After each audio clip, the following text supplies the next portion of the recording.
the liberation of trade, the various competition, the legal instruments, and also the flow of investment and the creation of wealth. There is no doubt that in the presentation of his report, the champion of the AFCFTA will be dealing with these issues, particularly e-commerce, the contribution of women and youth to trade, the trade facilitation projects and actions in general.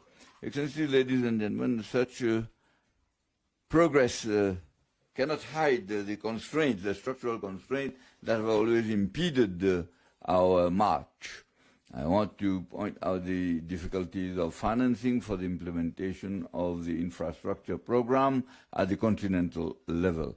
The deterioration, microphone of the chairperson, microphone of the chairperson, microphone of the chairperson.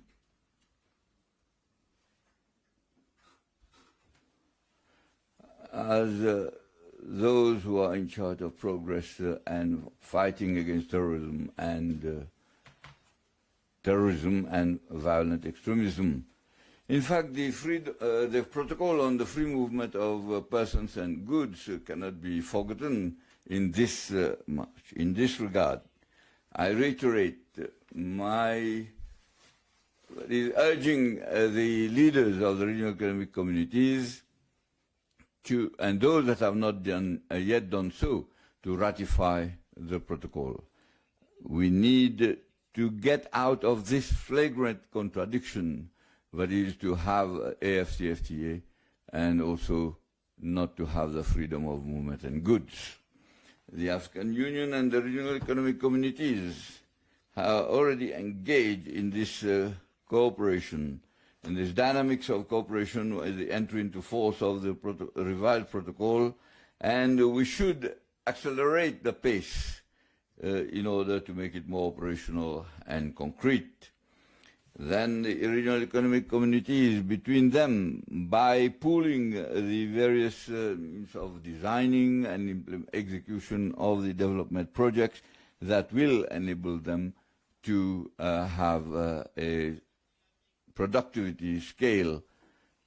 In fact, the dynamics cooperation between the RECs will have to be extended between them and also the AFCFTA. In fact, as stipulated in the treaty establishing the various economic communities, we need to open up and remove the various constraints that are there. In this logic, we should welcome the progress made in coordination illustrated by examples that is jointly carried out on the one hand between the African Union and the regional economic communities and the regional mechanisms, and between the RECs and the mechanisms themselves. The first example is on the agreement of cessation of hostilities in Ethiopia under the auspices of the African Union and IGAD, and which has inspired the two organizations in the recent adoption of the roadmap on the Sudan. Indeed, the second concerned the initiative of inter-community, regional economic community cooperation between ECAS and ECOWAS in maritime security. The third one concerns the efforts for resolving the issues and problems in the Great Lakes region. In fact, a quadripartite summit that was convened in Luanda on 27 June between the East African Community, the International Conference on the Great Lakes region, the ECAS and SADC. The fourth one relates to the contribution of AUDA and EPAD to strengthening the infrastructure, the fight against climate change and food security. The fourth one is embedded in the platform of exchange of information in real time between the RECs and the regional mechanisms, the member states and the Commission of African Union, as prepared for within the framework of conflict prevention and management. In fact, to institutionalize this coordination and to give it a more formal the division of labor, between the African Union, the regional economic communities, the mechanisms, member states, indeed, is on your agenda and is being finalized. In fact, a retreat that was held last month between the PRC and the Commission was held in Kigali, and then we are waiting for the final report in order to enrich the final report that will be presented and then be considered by the regional economic community. In fact, the functional optimum functionality, the coordination should extend its field of action to include such as the financial institutions, the think tanks, the various research institutions, the UN Economic Commission for Africa, and the civil society and the private sector. In fact, the integration that we are talking about should and be built only by taking into account the geopolitical situations and the economic situations as they are happening in the world, because Africa is suffering the consequences of world governance and the effect of the financial crisis which is felt by Africa.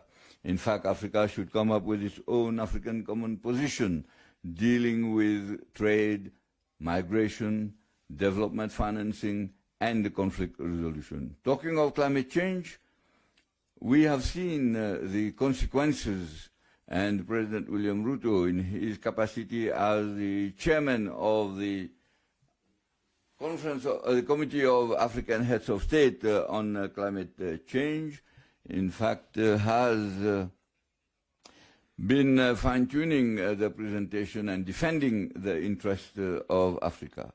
Peace and security in Africa and in the world, in fact, is a major source of concern for us. We have, in particular, strengthened the leadership that is for the Libyan issue under the leadership of President Sassou Nguesso of the Republic of the Congo, try to convene a national reconciliation conference in order to bring the Libyans together. And I want to recognize the presence of His Excellency Mohammed El-Menfi, who is here in our midst.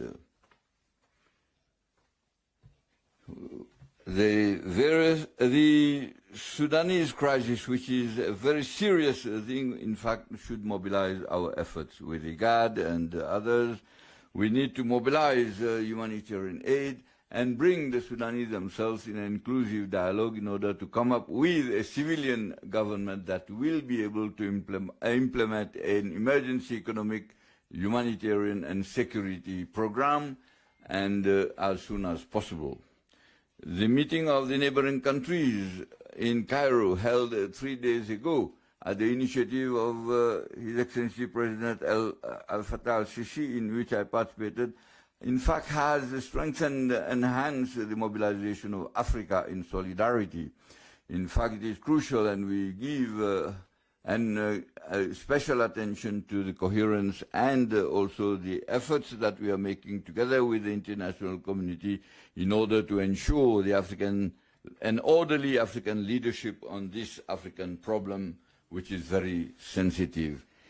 Obviously, the situation in the Sahel, particularly with the G5 countries, continue to be of concern.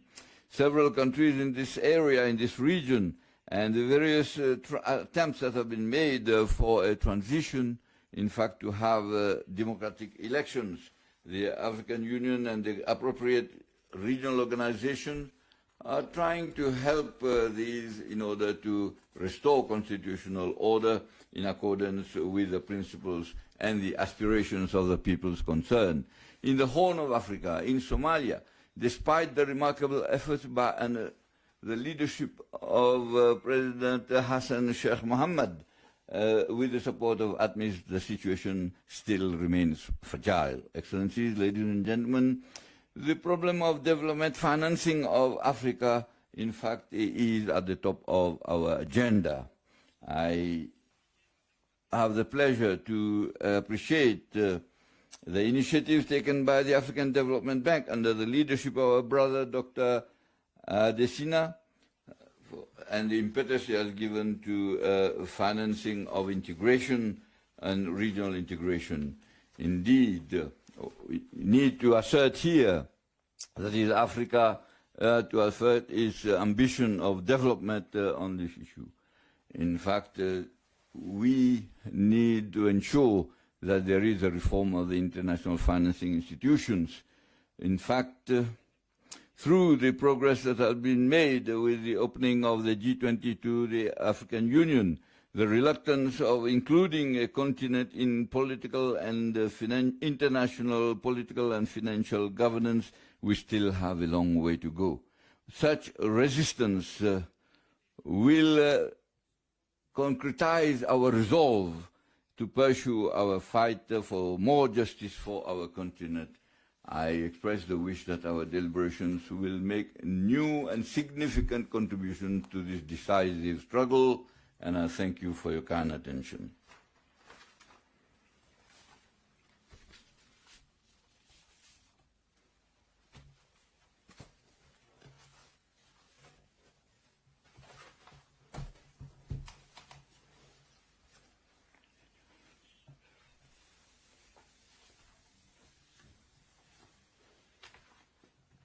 The important role of the United Nations as the key contributor to an empowered and transformed Africa, in line with the Sustainable Development Goals and Agenda of 2063, I now have the pleasure to invite Her Excellency Madame Amina Mohammed, Deputy Secretary General of the United Nations, to deliver her statement.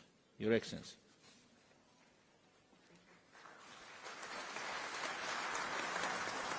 Thank you. Your Excellency, Azali Assoumani, the President of the Union of Comoros and Chairperson of the African Union, Your Excellency, William Ruto, President of the Republic of Kenya, our warmly welcoming host, Your Excellency, Musa Faki Mohammed, the Chairperson of the Commission of the African Union, and my brother, Excellencies, women and youth of Africa, distinguished delegates, Asante Sana. It is really a great honor to join you at the 5th mid-year coordination meeting of the African Union, the regional economic communities and the regional mechanisms. I would like to thank the Government of Kenya for the warm welcome home and the African Union for inviting me to share some reflections. This year's meeting provides us with yet again another unique opportunity to consolidate common ground in shaping and implementing Africa's narrative to meet the ambitions of Agenda 2063 and the aspirations of African people. Excellencies, today our world continues to face unprecedented crises, from the socio-economic impacts of COVID-19, a climate emergency, and the knock-on effects of the war in Ukraine. None of us need reminding that Africa played no part in creating any of these challenges. Unmet commitments by the international community to financing, to climate action and adequate humanitarian responses have further aggravated the obstacles to the efforts made by Africa and its leaders to implement Agenda 2063. Meanwhile, we see renewed conflict and extremist terrorism are wreaking havoc across the continent, resulting in lost decades of development and millions of displaced persons and refugees. These calamities are leaving a generation of our young people, especially women, with the anxiety of a tortured present and a deeply uncertain future. Let me salute you as African leaders. Against this challenging global and continental backdrop, you continue tirelessly, day after day, here and abroad, to make the powerful case for Africa. Africa as the new horizon of possibility and as the source of solutions for its own challenges and those of the planet. Excellencies, you have the United Nations' complete solidarity. In just one important demonstration of this support and solidarity, the Secretary-General continues to call the G20 for meaningful climate action that will end the addiction to fossil fuels so that we may address the imperative of a 1.5-degree world. He also continues to call loudly for the SDG stimulus, tackling debt distress and increasing fiscal space through the reallocation of additional SDRs to the African Development Bank Initiative, and the reform of the current global financial architecture, which is today morally bankrupt. Excellencies, if African solutions to African challenges and opportunities are to be more than a slogan, we must have a strong voice in the G20, defining Africa's innovation and ideas, and we must also have unified action by African leaders to disrupt the unacceptable status quo. We applaud the strong voices of President Ruto, President Macky Sall, and President Ramaphosa at the recent summit of a new global financial pact in Paris.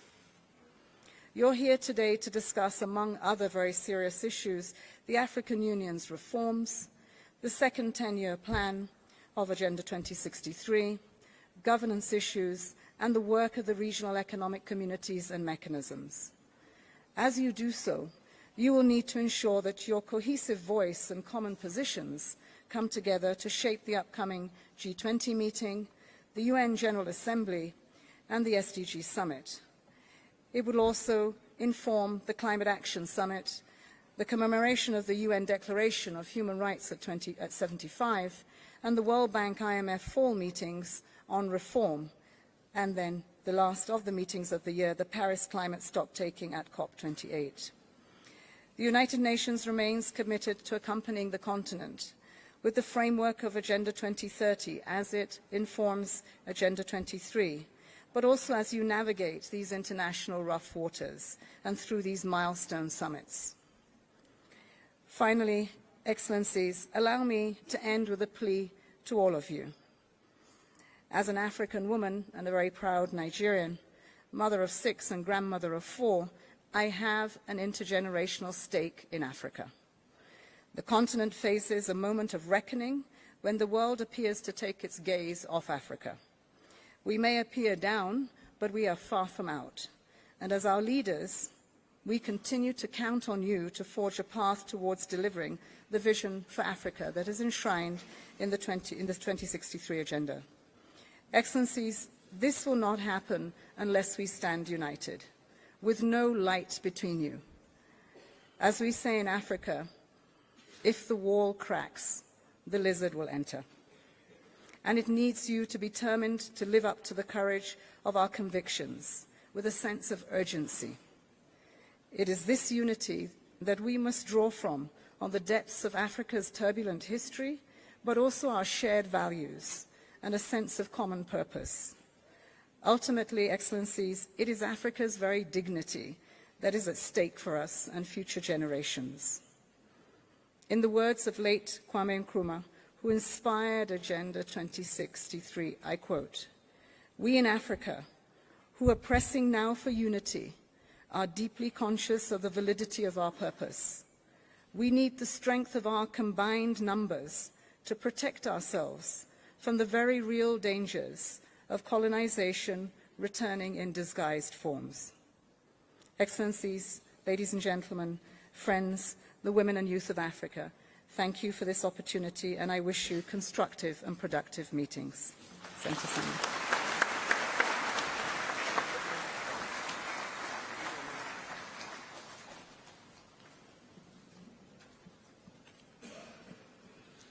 Thank you, Your Excellency, Madam Deputy Secretary General.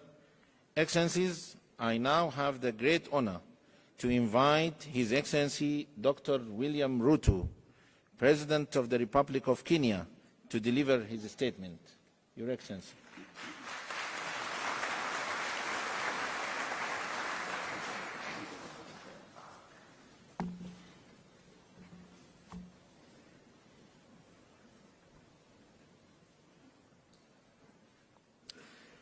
Thank you very much.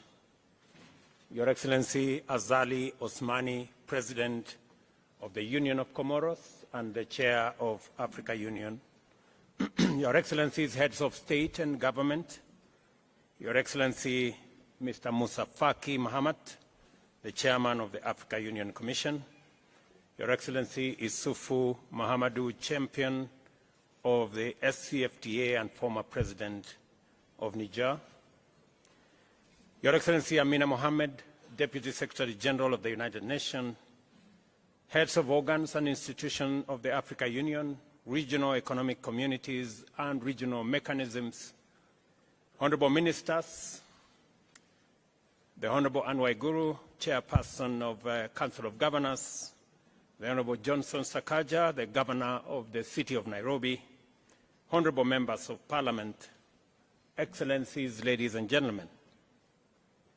I am greatly honored and delighted and I have a high privilege to have this opportunity to welcome you to the City of Nairobi and to Kenya. The opportunity to host this summit and your visit to our country does a tremendous honor to our nation. I welcome all of you, your excellencies, ministers, and our friends from across the continent and beyond to Kenya. Let me just give you one or two tips about Kenya. First, around the city of Nairobi, it is a city that has a canopy of very green on one side and also a national park in the city. In the national park, which is maybe 10, 15 minutes from your hotel room, we have wildlife, lions and all manner of wildlife. We have tried to fence, but sometimes, as you know, wild animals, they break away from the fence. So if you take time to walk around the city of Nairobi and you meet a lion, please be careful because they are wild. We try to keep them inside. Secondly, let me also welcome you to Nairobi, to Kenya, and to give you some information that scientists, and I am one of them, have proven that the earliest remains of man are in Kenya. And therefore, for those of you who know the history of humankind, this is where humanity began. And so while you are here and you feel at home, it is because you truly are at home. So, and I want to give you my commitment that as the people of Kenya, we are having a national conversation as to whether we should have any visa for anybody coming home. So next time, next time you come to Nairobi, you might not need a visa. Excellencies, it is difficult to overstate the fundamental importance of this summit and the momentous consequence of the transformative business we have assembled here to transact. You will recall that as a continental political community, we resolved unanimously to pursue the integration agenda with greater vigor and focus. This commitment was underscored by the decision to formulate a suitable framework to effectively coordinate the diverse efforts undertaken through our 8 regional economic communities and various mechanisms that is part of the ecosystem of the AU.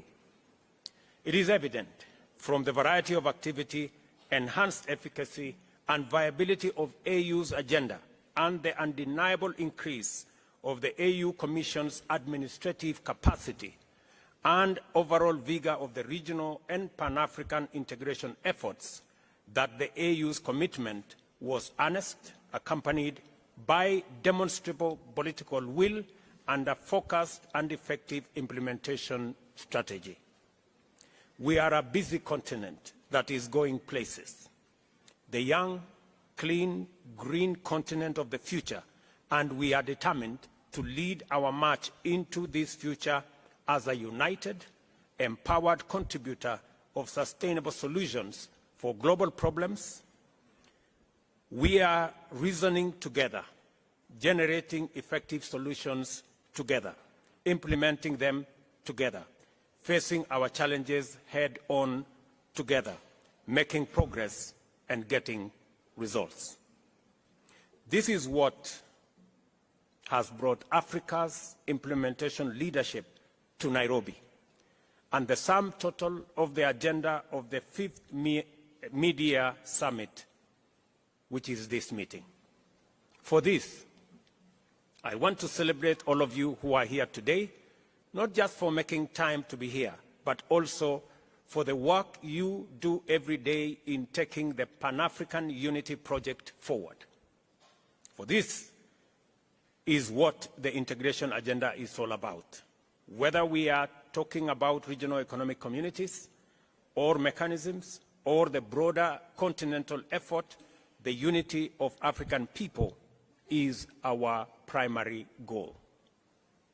I commend His Excellency President Abdel Fattah al-Sisi, President of the Arab Republic of Egypt, for successfully chairing the Heads of State and Government's Orientation Committee, which has effectively steered AUDA-NEPAD in its momentous breakthrough in achieving the Agenda 2063 aspiration of consolidating regional and continental integration.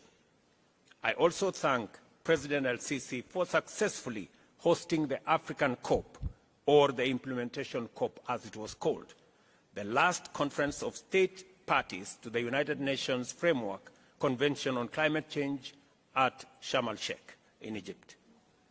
In November last year, it was at this COP that Africa firmly revealed to the world a new determination to project a clear, forceful, and united voice and claim its opportunity to contribute to resolving humanity's most serious existential threat, that is climate change.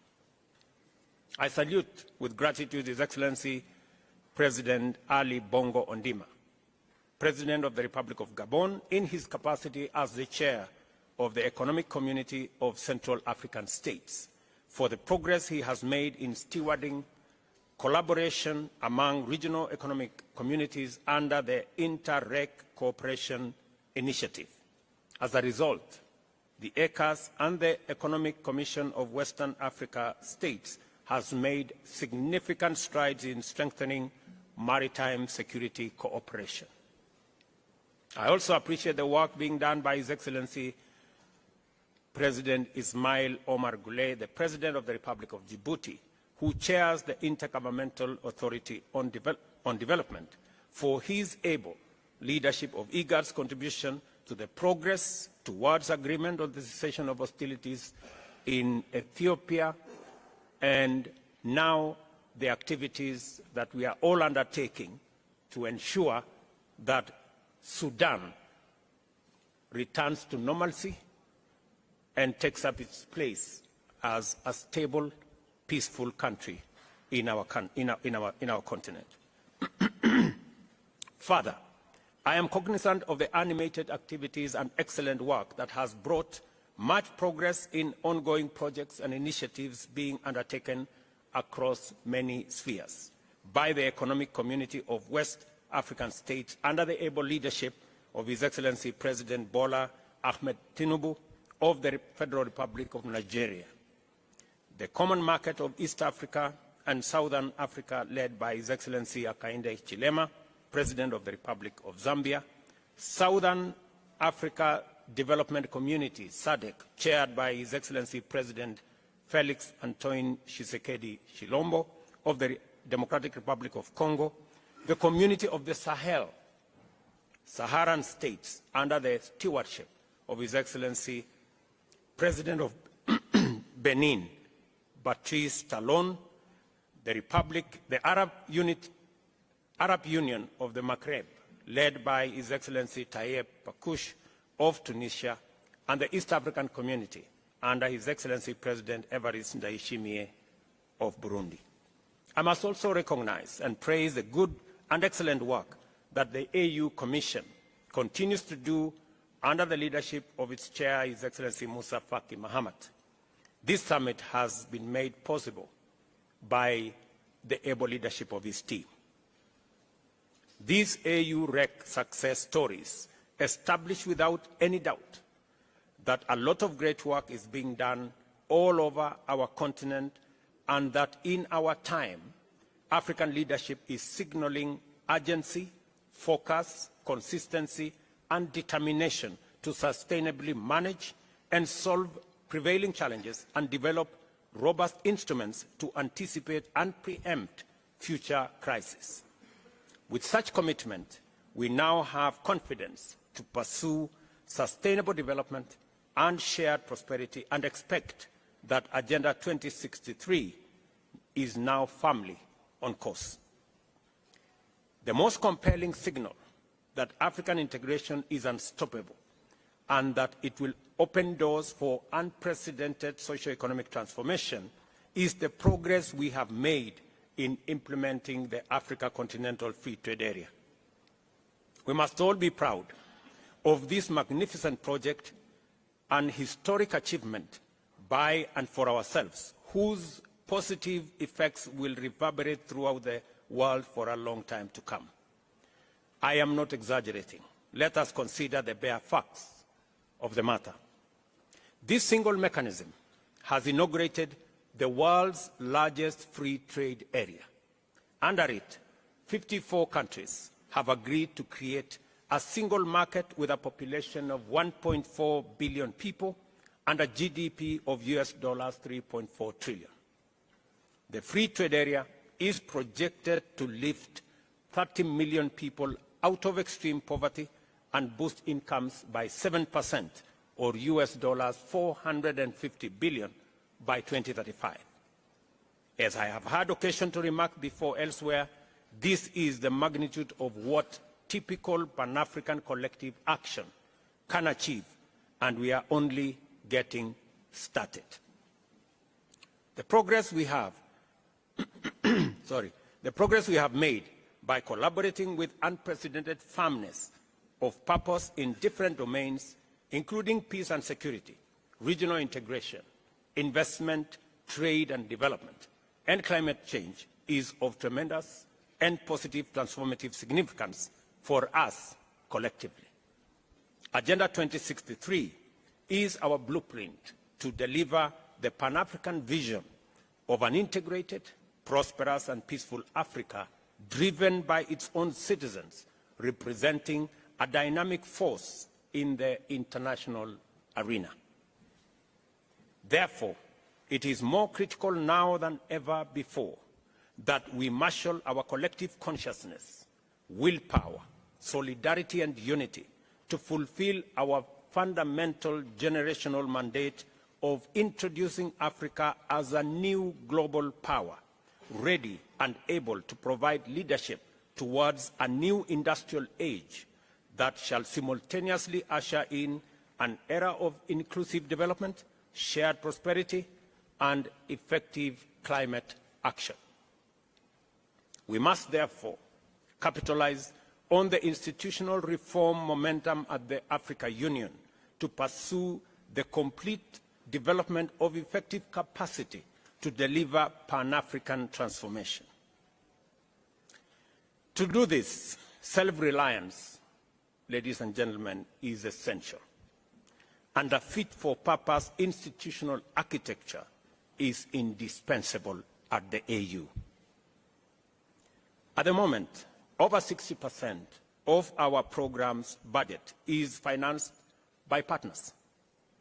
The demands of our challenging time require an AU that can pursue multiple urgent and critical interventions using internally mobilized resources. The Pan-African movement has always been about sovereignty and agency.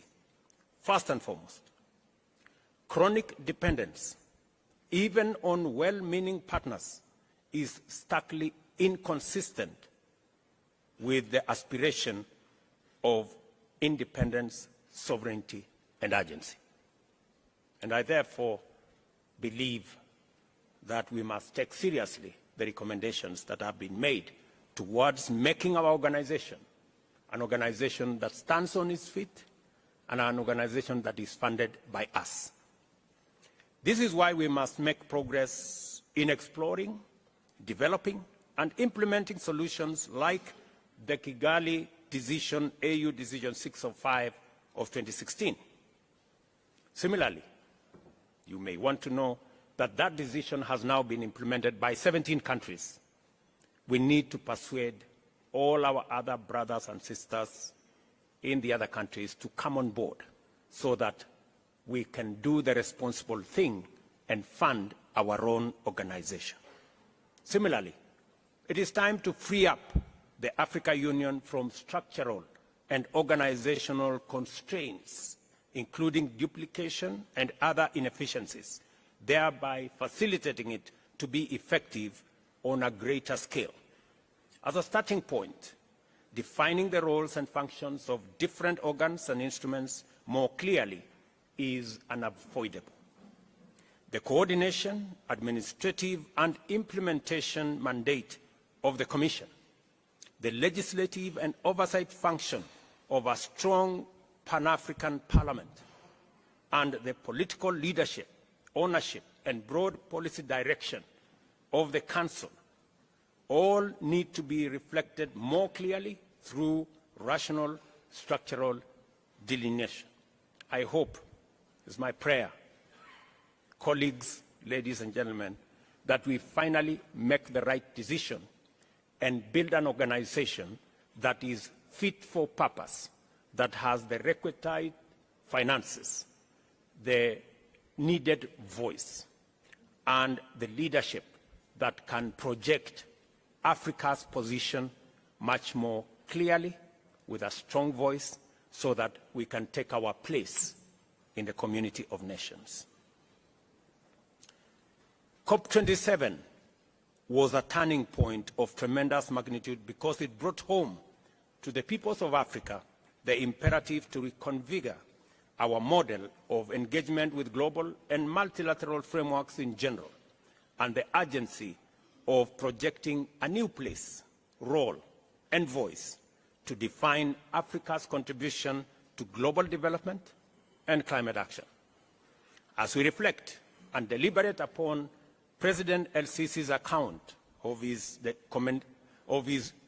commendable use of COP27 to facilitate the emergence of a fresh Afrocentric perspective to climate change, it is vital that we resolve to do even better and go much further at the forthcoming COP28 by taking on board a more robust position and proposing a transformed and inclusive global approach to tackling the climate change crisis.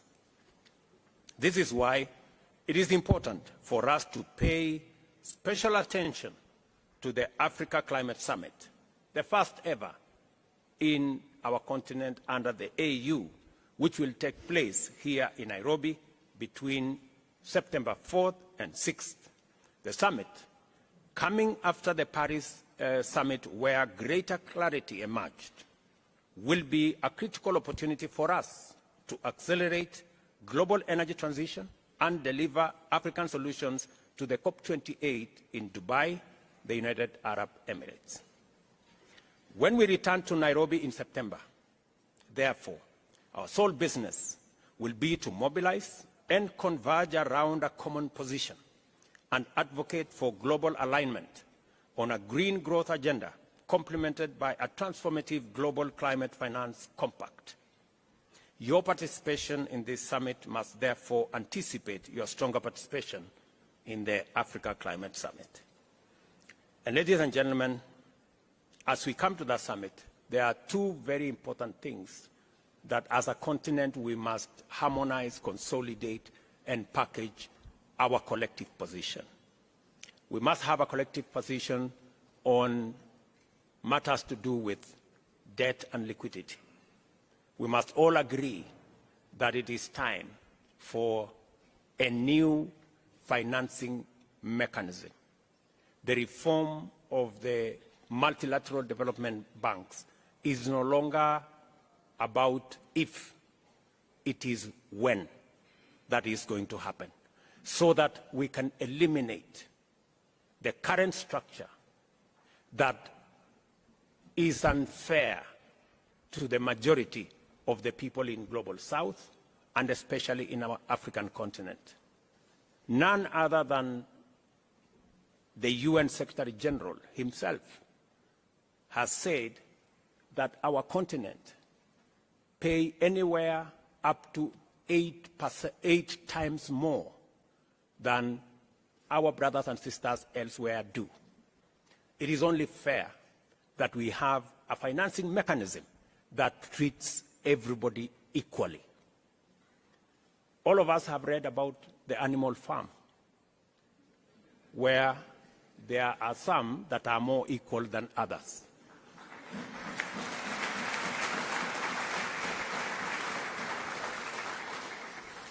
Our position is that we don't live in the animal farm, that we treat each other, and all of us are treated by a financial system equally. And all we are asking, we are not asking for one financial system that favors us. No. We are asking for a financial system that is fair for everybody.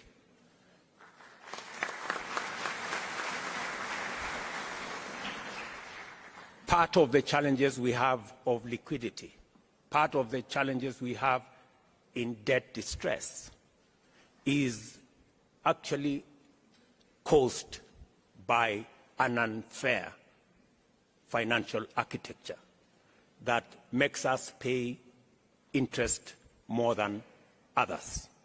Today, we have a debt stock of $640 billion as Africans, paying close to $70 billion every year. If we had a fair financial architecture that treats everybody fairly and that does not profile Africa as risky, we would be paying less than half what we are paying today in debt repayments. So we are simply asking that we have a conversation, a candid conversation, on having a fairer financial system, and that is why the reform of the multilateral development banks is an urgent necessity. And secondly, that we were left behind in the fossil fuel energy industrial development. God, in his own wisdom, has put Africa at the center. We have climate change as an existential crisis to humanity. But also, we have green energy, which we have renewable energy, which we have in plenty, as a development imperative to be able to go into the future. That puts us at the center of the solution of the crisis of climate change. And that is a conversation we want to come and have in Nairobi, because Africa, apart from having the greatest stock of renewable energy, we have other assets, minerals, that we have the largest reserves globally that can be used for green energy development. We have the largest reserves of uncultivated arable land that can drive, according to Adesina, my brother, we can increase grain in our globally by up to 100%, maybe even 200%. We have the youngest population, the youngest global workforce in our continent.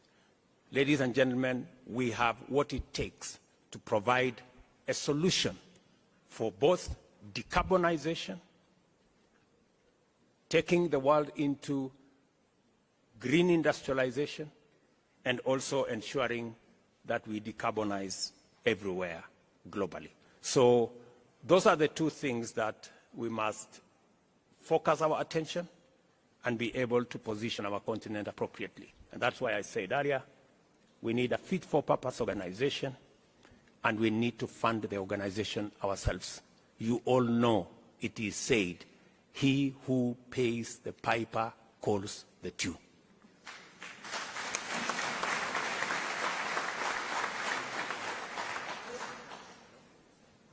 When you return to Nairobi, therefore, in September, our sole business will be to mobilize and converge our common position and advocate for global alignment, as I have said, that puts Africa at the center.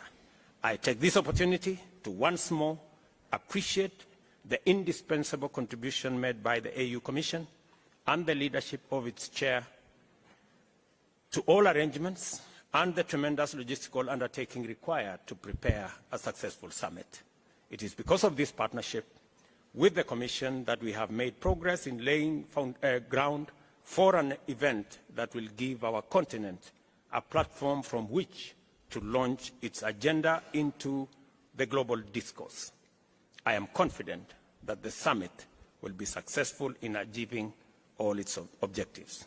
I wish all of us wonderful deliberations as we receive the various reports. Enjoy your time in Kenya, and God bless you. Thank you very much.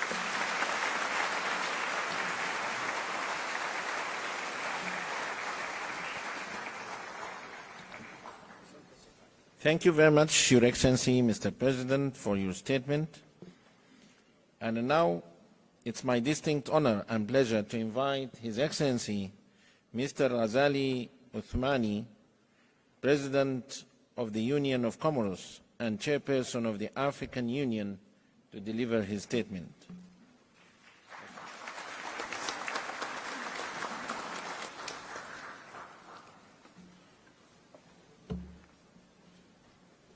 Mr. William Ruto, Excellency Dr. William Ruto, President of the Republic of Kenya, my dear colleagues, heads of state and of government, Excellency Chairperson of the African Union, Musa Faki Mohammed, Deputy Secretary General of the United Nations, Amina Mohammed, Excellencies, Ministers, Excellencies, the Chief Executives of Regional Economic Mechanisms and Regional Economic Communities and Regional Mechanisms, Excellencies, Honorable, Assalamu alaikum.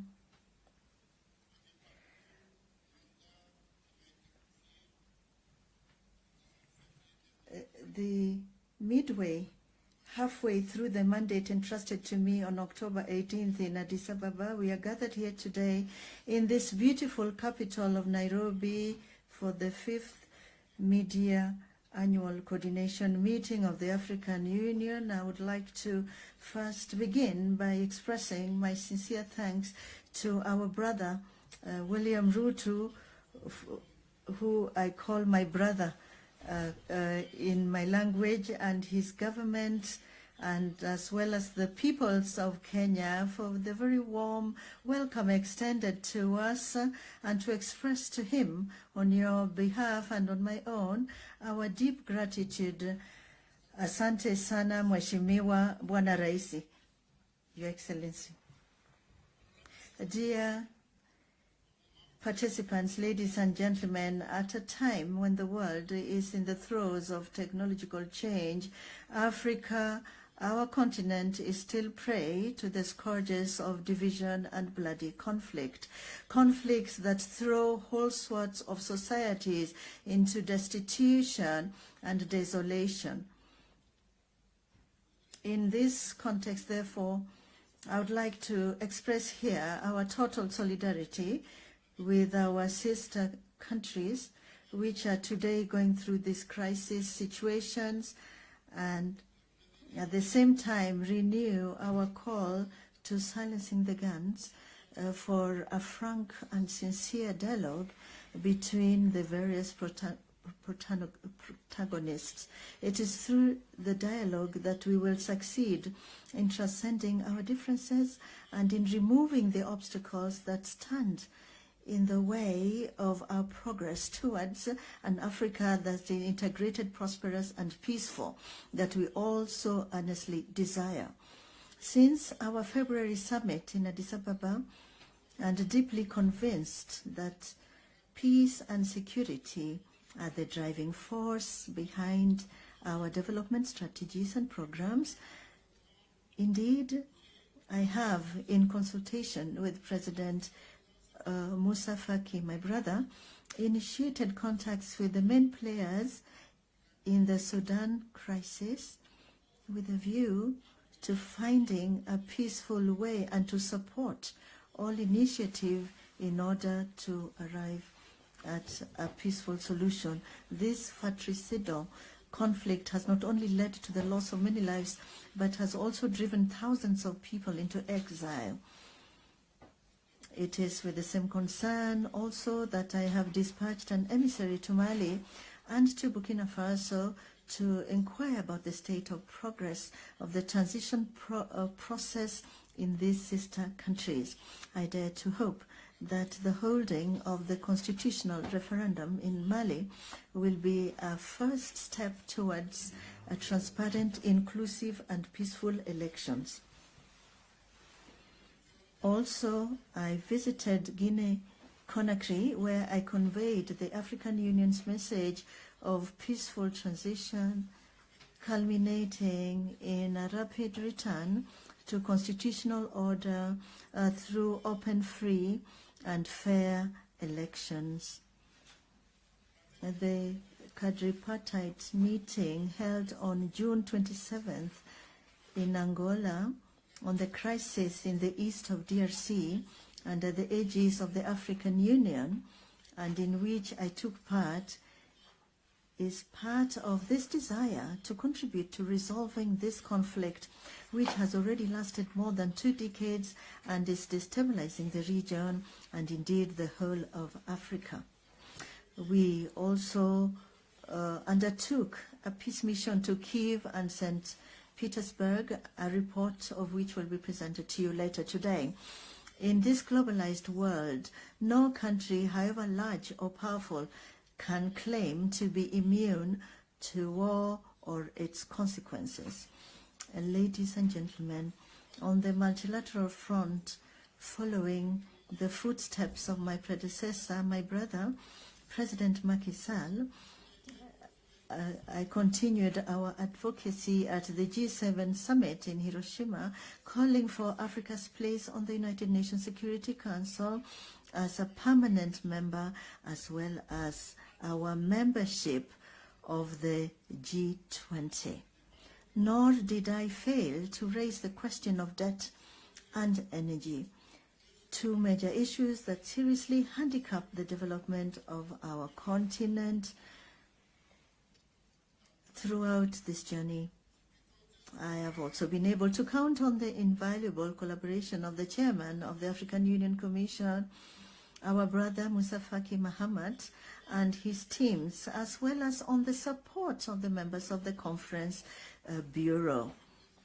I'd like to DRC, I'd like to extend my great thanks to the DRC. I'd like to express my sincere thanks to them all. Dear colleagues, ladies and gentlemen, the acceleration of the Continental Africa Free Trade CFTA, our significant progress over the past 6 months have confirmed once again and our conviction that this continental common market is a great opportunity to achieve the Pan-African vision of an integrated, prosperous and peaceful Africa.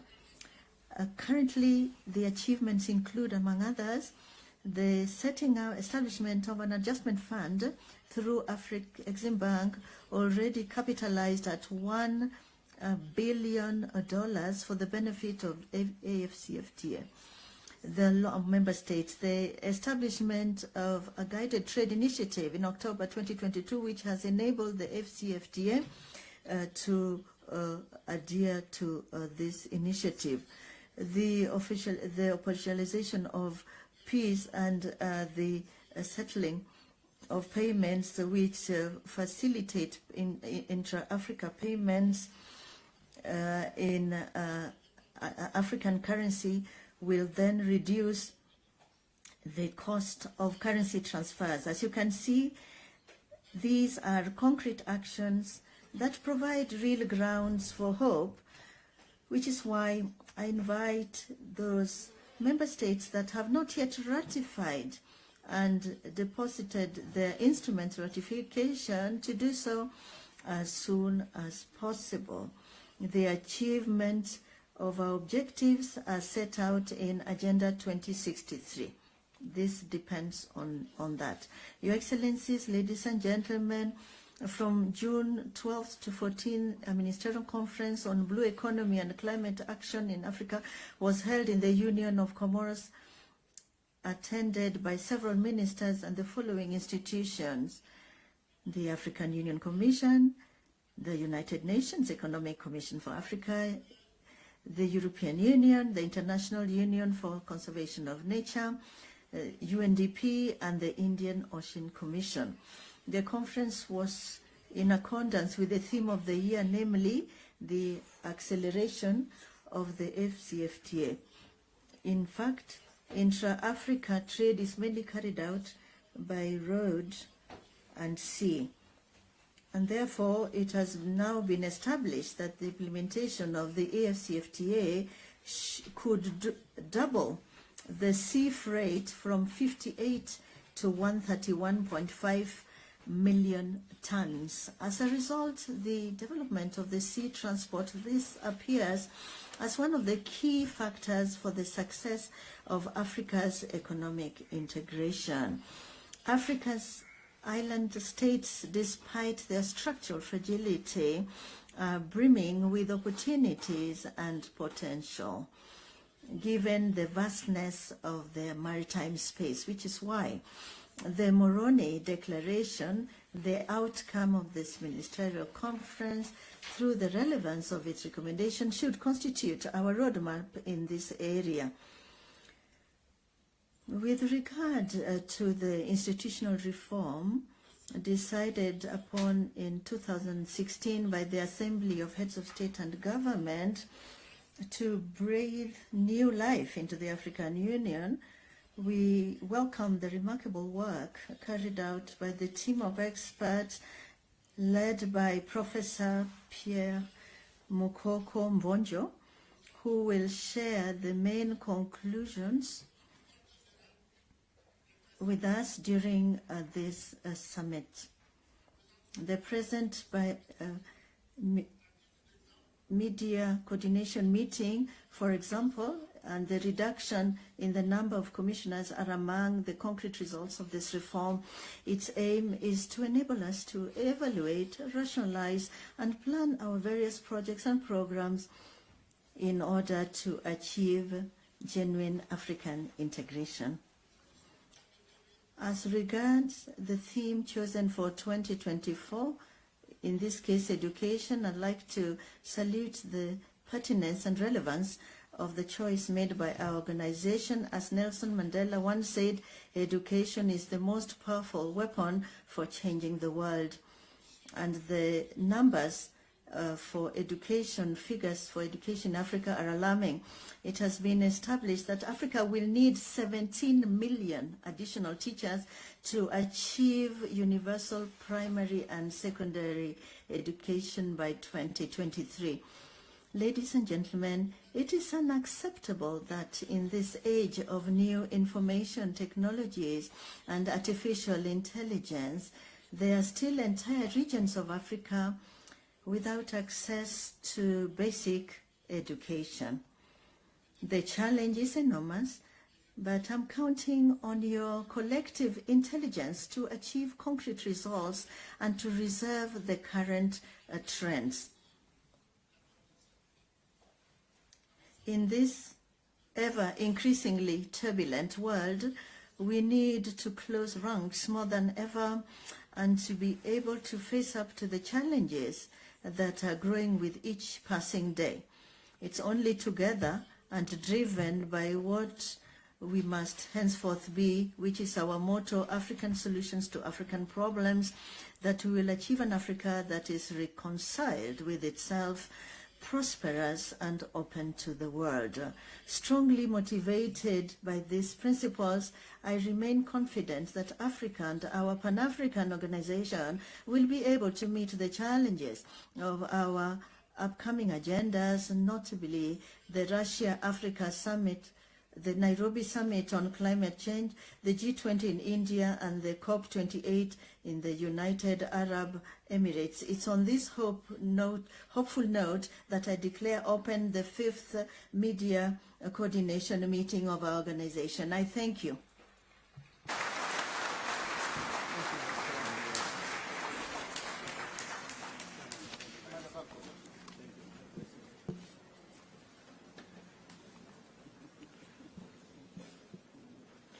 Excellencies, ladies and gentlemen, I wish now to invite all Excellencies, heads of states, heads of delegations, the chairperson of the African Union Commission, the United Nations Deputy Secretary General, the Deputy Chairperson of the African Union Commission, the heads of regional economic communities and regional mechanisms for the official group family photo of this meeting. The official photo will be taken at the stairs as we exit this conference room. Your Excellencies, you will be guided by our protocol and security team. After the group photo, the meeting will resume in closed session in this same conference hall. I thank you, all of you.